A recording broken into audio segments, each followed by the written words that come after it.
the beautiful country of France there lived a gorgeous woman by name of Mathilde.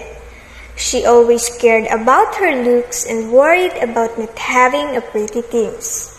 Being married to a humble clerk, Victor, who worked in the Ministry of Education and earned a decent salary, she bore her worries with effort.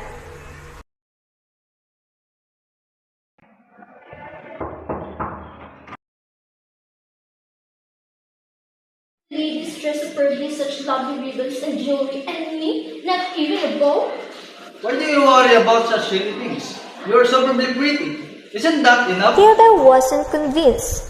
She believed that she was all deserving of the riches other women wore.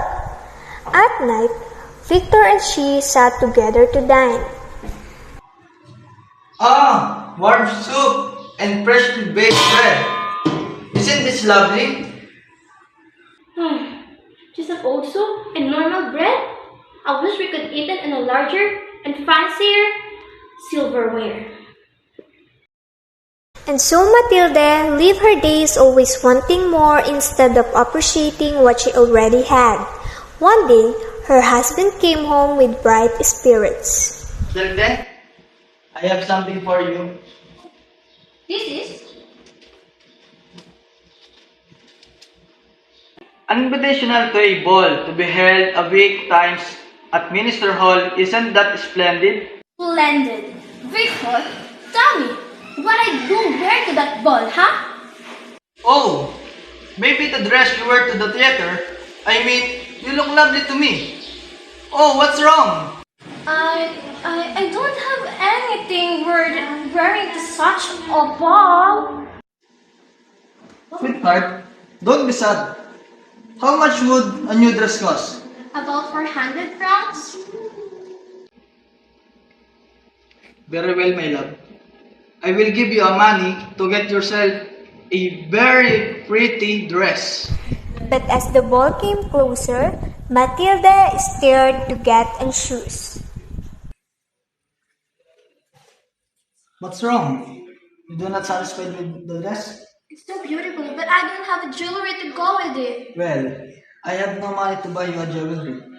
What about wearing some flowers? Flowers? I want jewelry, or I want gold. Then, why don't you ask your friend, Jean? Maybe she can borrow you some jewelry. Matilda was delighted to this idea.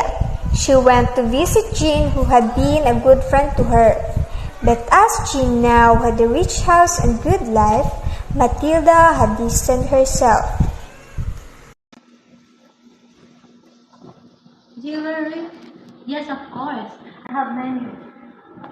Choose everyone.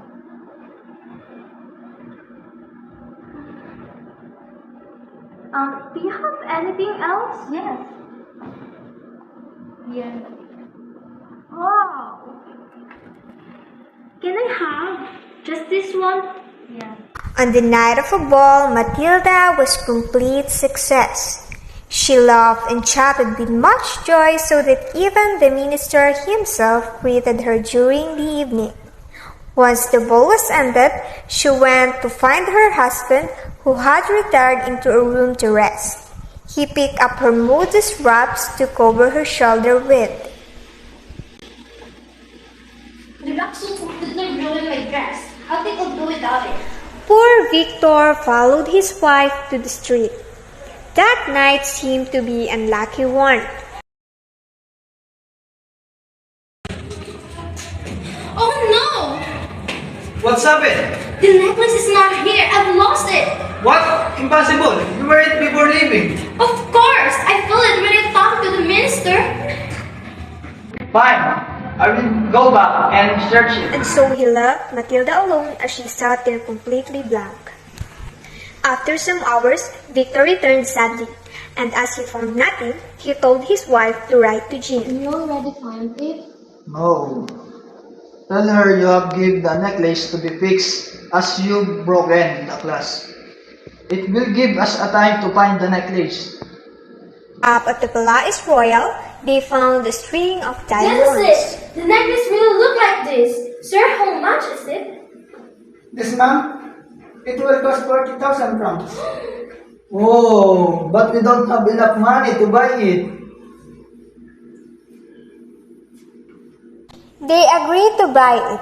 They begged the jewelers to hold it for them until they get the money. Bought the necklace. She returned it back to Madame Forrester, who took it back without even looking at it. Thereafter, Matilda scrabbled and washed and worked for many houses in the city. Her face turned wrinkled and her hands rough.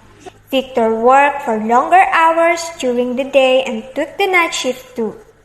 After 10 whole years of slugging, they had finally paid off their debt. But how changed they both were. How terrible my hands look now. And my beautiful hair, it has stripes of gray on it. Think of them as the streak of silver. They are for the hard work we have done.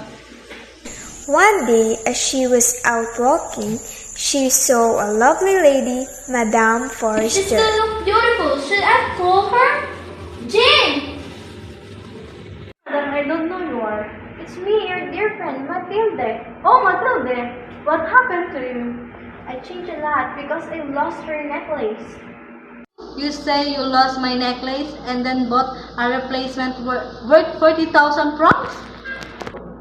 Yes, I'm sorry to lost it in the first place. Why you didn't say the truth? The necklace is fake. How is it possible? It was exquisitely beautiful. Oh, my poor Matilde. Mine was an imitation. It was more worth 500 francs at most.